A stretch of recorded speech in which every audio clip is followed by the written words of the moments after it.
Commerces, banques, restaurants et cafés animent de nouveau la grande place. La rue du Vermuguet est élargie. À son coin s'installe la Société Saint-Cantinoise de crédit.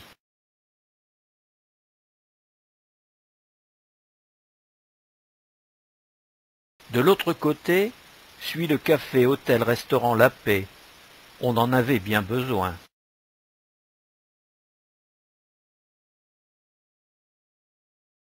Puis la rue Picarde, une épicerie. Le café du commerce, la pharmacie centrale, une imprimerie.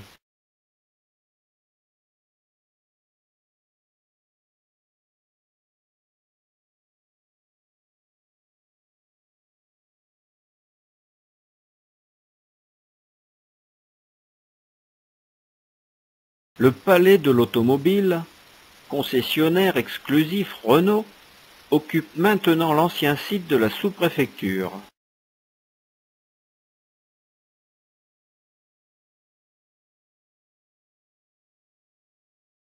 À gauche de la maison Larue, nous voyons les bureaux du journal Le Progrès de la Somme, puis la librairie Dolé, et entre les deux immeubles, l'emplacement de la future banque, le Crédit Lyonnais. La maison Larue, nouveautés, confection, lingerie, vêtements sur mesure, offre des images aux enfants sages.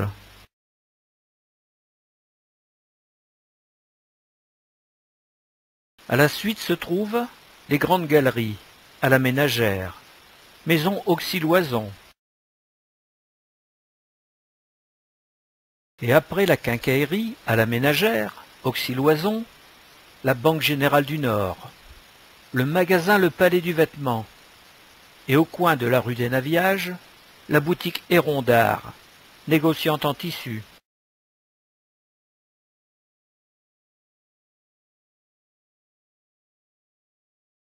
Une affiche du Palais du Vêtement nous présente la mode de l'été 1935.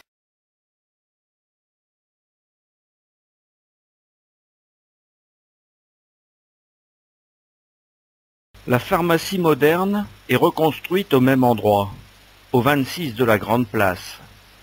Jean Chêne, pharmacien, prend possession de son officine.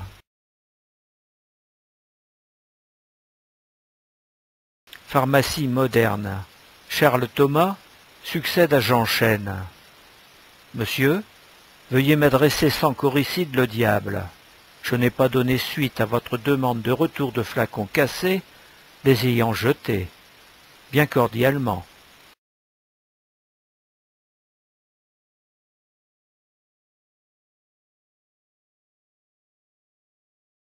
À 2 pas de la pharmacie, 2 maisons à droite, la bijouterie Horlogerie Gambard fait aussi imprimer des cartes postales commerciales, des buvards, et vous offre leur LIP.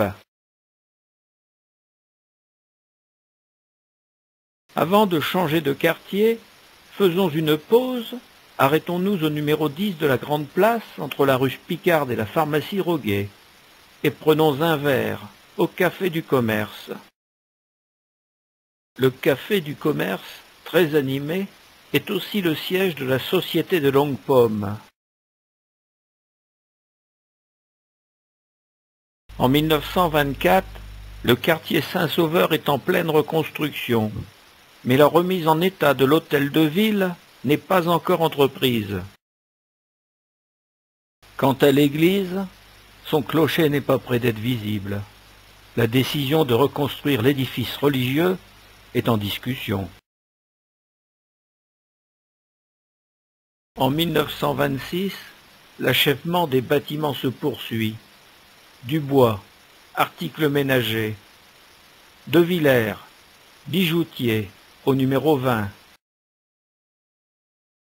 Au 18, Delavier, épicier, dont voici l'intérieur du commerce. Au 16, Fagot, boucher charcutier. Puis au 14, Carrette, cordier. Suivent encore de nombreuses boutiques. L'hôtel de ville en travaux retrouve sa majesté d'antan. Prise de vue inattendue sur cette photographie. Le campanile est en construction, son horloge n'est pas encore installée, et tout en haut, un ouvrier pose le paratonnerre. La décision de reconstruire l'église à l'identique est prise. Mais à quand le début des travaux? De l'autre côté de la rue, des ouvriers creusent les caves de la Banque de France. Et bientôt ils installeront la salle des coffres. En 1927, la Banque de France, plantureuse, ouvre son grand portail neuf de la rue Saint-Sauveur. Sa domiciliation quitte la rue de la Caisse d'épargne. L'affront est enfin réparé. Notre correspondant nous écrivait le commentaire suivant. La Banque de France, construite entre 1925 et 1926, a été agrandie plus tard sur sa gauche par la destruction d'une maison. Le café de l'Union sera alors tout contre la Banque de France agrandie. Entre la Banque de France et la rue du Pan, le café de l'Union est le point d'arrêt de l'autobus. Monsieur Caron, propriétaire, pose devant, avec sa famille. En 1925, du côté de la Porte de Bretagne, de nouvelles constructions se dressent au sud du quartier Saint-Sauveur. En 1926, le nord du quartier n'est pas en reste. Des bâtiments modernes et aériens remplacent les ruines. La Société Générale détruite s'installe dans ce quartier. L'immeuble au coin de la rue du Pot d'Étain est maintenant achevé. Le commerce va bientôt ouvrir. Chers amis, je vous expédie avec les meilleurs souhaits de toute la famille la photo de l'immeuble où est le nouveau magasin. Béor, Armand.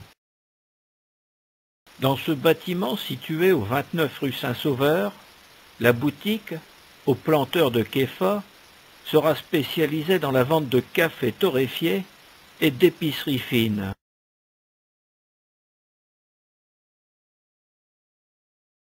De l'autre côté de la rue du Pot d'Étain va s'installer le magasin de vêtements Marchand Frères, géré par Monsieur et Madame Chopin. La droguerie Saint-Sauveur, maison d'Espontin-Bretelles, est construite au 70 de la rue Saint-Sauveur, tout contre le rempart de la Porte de Bretagne. Monsieur Gontran-Gonnet, conseiller général, s'installe dans sa maison de style Henri II, au quartier Saint-Sauveur. Un cinéma, le Picardie, s'établit dans ce même quartier.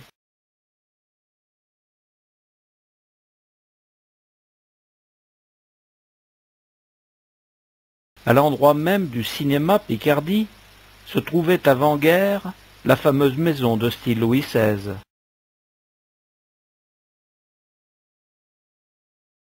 Au 23 de la rue Saint-Sauveur et sur le même trottoir, la station d'essence Antar et de graissage Técalémite est incontournable pour l'automobiliste péronné.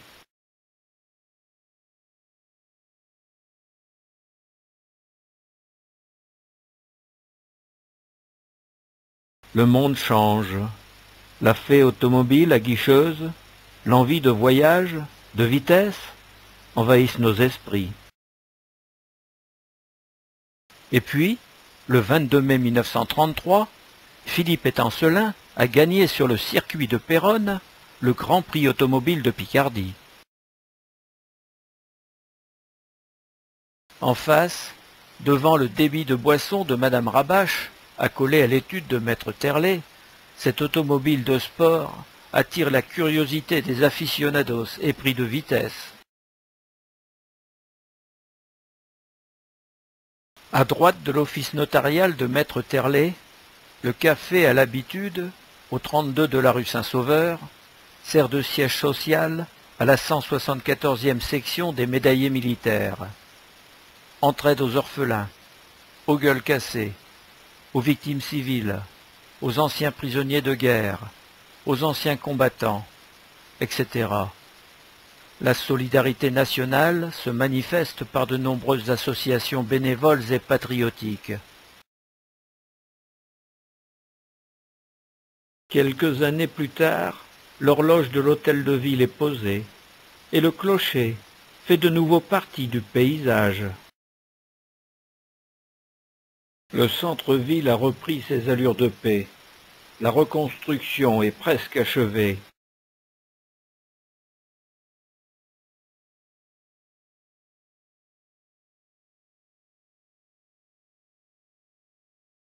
Sur la place du marché aux poissons, à l'angle de la rue Saint-Nicolas et du Gladimont, l'épicerie Moreau, à l'approvisionnement. Félix Potin, on y revient, au même endroit.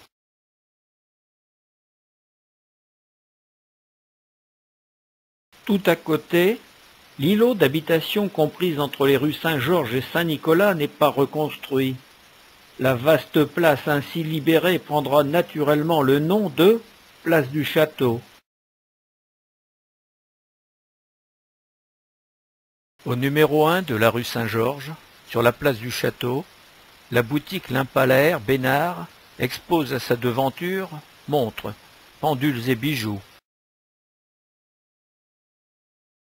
Tout à côté, dans l'ancien tournant de la rue Saint-Furcy, numéro 6 et 8, qui deviendra plus tard rue Pasteur, s'installe le magasin Poré-Lubin, arquebusier, la plus importante maison d'armes de la région. Dans l'euphorie de la reconstruction et de la modernisation de la cité, nombreux sont les projets publics et privés où les enjeux financiers sont importants.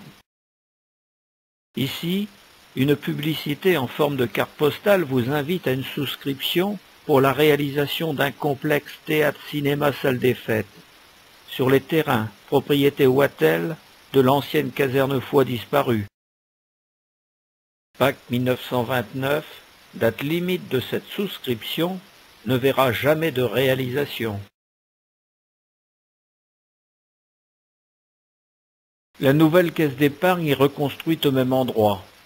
Elle est inaugurée le 12 octobre 1924, le même jour que la chambre de commerce et que le pont Blackburn. Sir Ramsay, maire de notre ville marraine, Blackburn, et Lady Ramsay, sont reçus par M. Boulanger maire et assistent à toutes les inaugurations, caisse d'épargne, chambre de commerce et bien sûr du pont Blackburn. Le pont Blackburn a été payé en partie par notre marraine.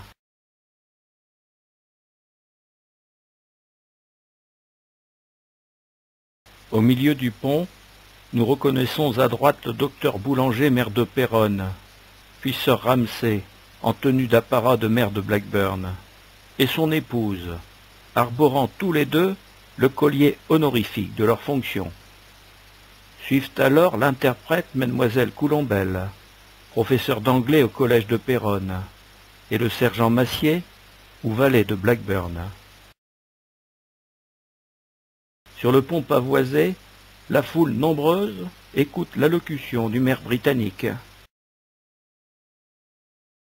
Arrivés la veille d'Angleterre avec leur récipiendaire, le collier honorifique du maire de Blackburn, celui de Madame, ainsi que la masse historique de leur valet, ont été mis en sûreté la nuit, dans un coffre de la caisse d'épargne.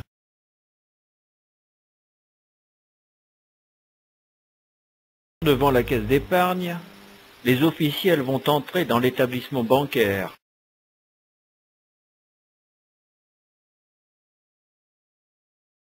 Beaucoup d'événements ce 12 octobre 1924. Après le déménagement de l'hôtel Saint-Claude pour la rue du Gladimont, la chambre de commerce s'installe à sa place, rue des Chanoines. Son inauguration aura lieu aussi ce jour-là.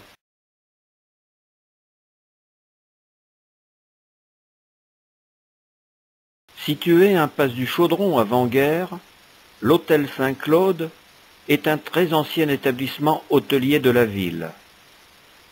Pendant la Révolution, lors de son arrestation à Péronne, l'abbé Maury y avait été retenu consigné du 26 au 28 juillet 1789. Utilisé comme casino par les Allemands, puis détruit pendant la Grande Guerre, il occupera quelque temps l'hôtel particulier de Haussy, rue des Chanoines, avant de rouvrir rue du Gladimont.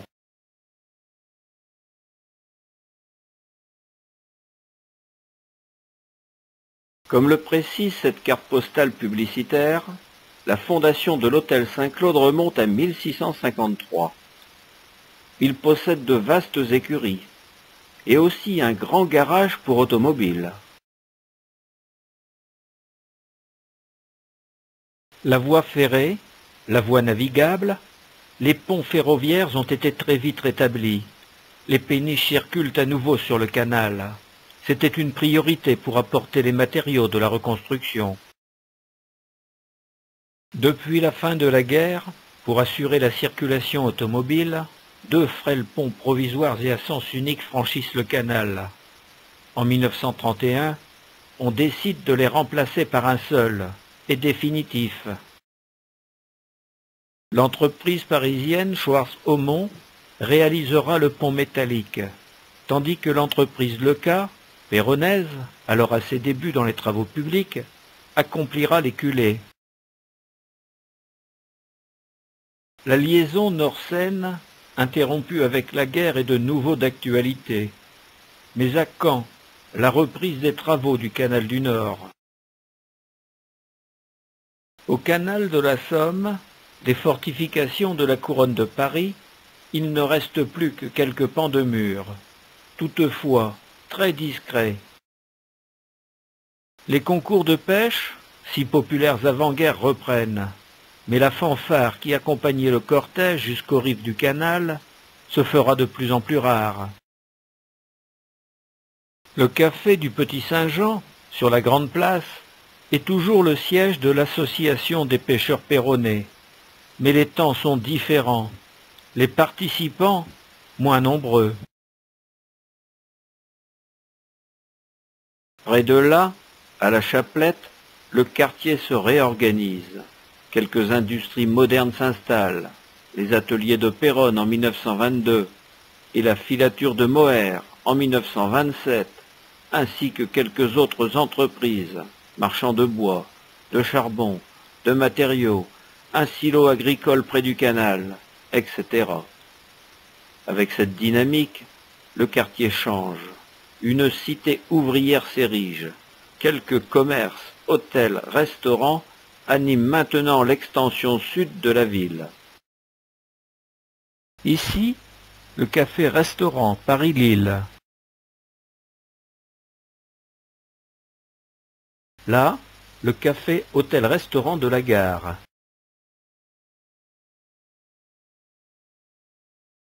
L'entrée sud du faubourg de Paris. On peut y voir le bureau de l'octroi, le café hôtel épicerie tabac, écurie garage, téléphone numéro 109. Sur la droite de la chaussée, nous apercevons les traces du chemin de fer construit par les Allemands durant l'occupation. Quelques années plus tard, l'hôtel devient café aux pêcheurs roubaisiens, tabac et articles de pêche. Le faubourg se reconstruit et la voie ferrée a disparu.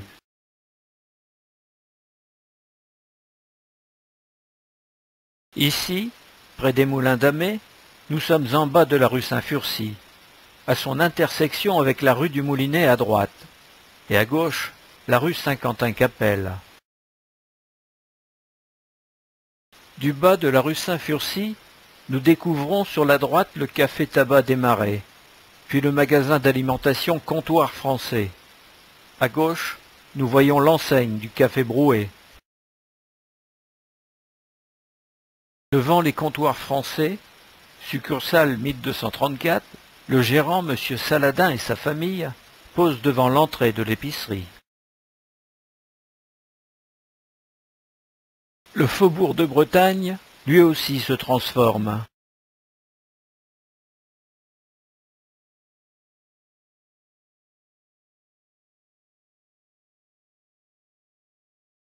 Sur la droite, nous trouvons de nouveaux commerces. Ici le magasin La Ruche Picarde. En face, restaurant, hôtel. Devant La Ruche Picarde, M. Lavalard, spécialiste de machines agricoles, expose ses dernières nouveautés au monde rural. Survivante de la Première Guerre mondiale, la Villa Marie, avenue Danicourt, est maintenant sous direction des contributions indirectes. Si inclut ma maison d'habitation, 4 pièces en bas, 6 en haut, 3 bureaux dans la cour et 1200 mètres carrés de terrain. Entrée des bureaux et du jardin par la porte cochère. En haut, grenier et 2 belles mansardes. Le personnage du milieu est le sous-directeur. Dans la porte, Georges, un commis de la sous-direction. La bonne est au premier. Hortense, Marie Dubois, n'y figure pas.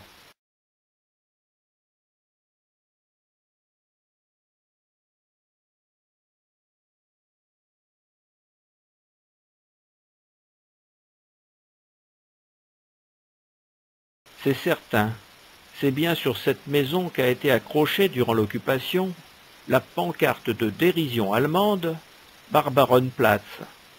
Tout coïncide, les formes des fenêtres, de la porte et les 2 soupiraux.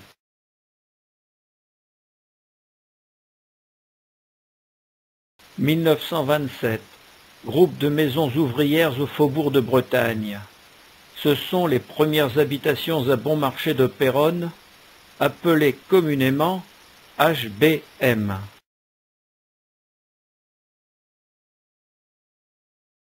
Des hauteurs des fortifications en 1927, on aperçoit la porte de Bretagne encore dévastée, et le nouveau collège Henri de Saint-Simon, tout neuf pour les garçons.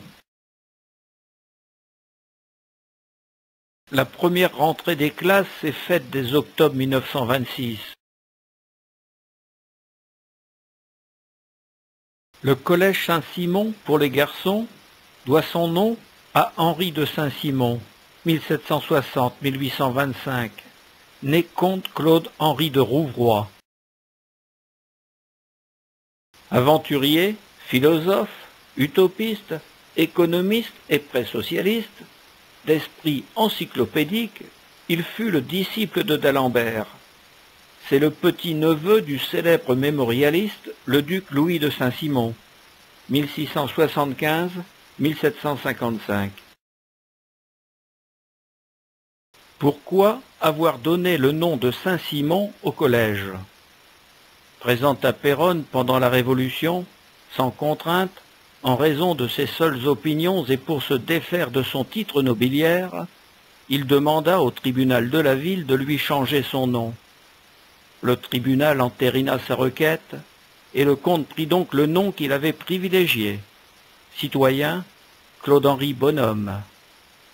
Édiles locaux et responsables d'académie choisissent le nom du fondateur du saint-simonisme comme nom de collège de Péronne. Pourquoi n'a-t-on pas respecté son choix patronymique?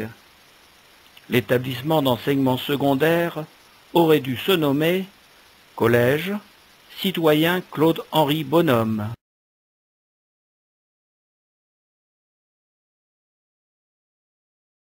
Le collège Béranger, vu des remparts de la porte de Bretagne. La cour de récréation est immense. Les bâtiments sont spacieux. Le collège de jeunes filles doit son nom à Pierre-Jean de Béranger, chansonnier, poète du peuple, 1780-1857, qui passa une partie de son enfance à Péronne. Le petit Parisien, Pierre-Jean de Béranger de Mersix, né le 19 août 1780, quitta la capitale dès les premiers troubles de la Révolution.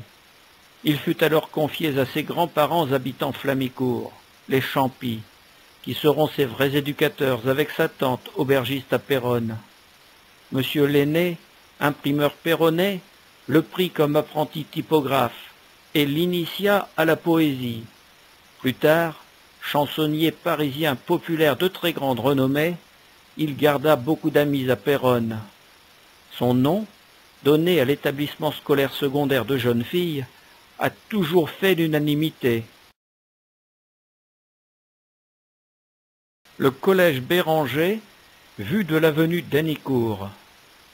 La première rentrée scolaire eut lieu comme pour Saint-Simon, en octobre 1926. En voici un carnet de notes.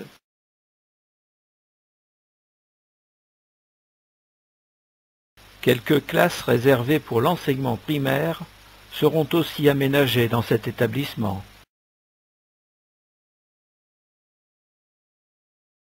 Le nouveau groupe scolaire Béranger accueille les écoles communales des filles, des garçons, la maternelle et la cantine.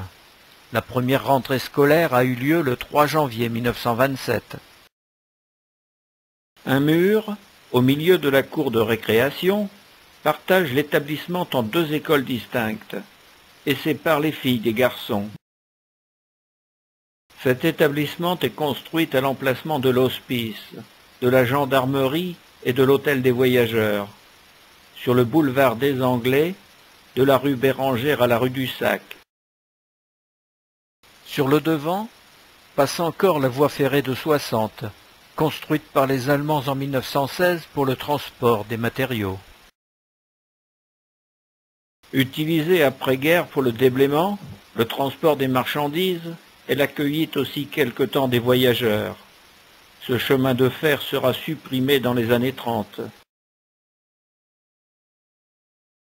Le 16 octobre 1927, fête de la Renaissance de Péronne et inauguration officielle de l'hôtel de ville, du collège Henri de Saint-Simon, du collège Béranger et du groupe scolaire.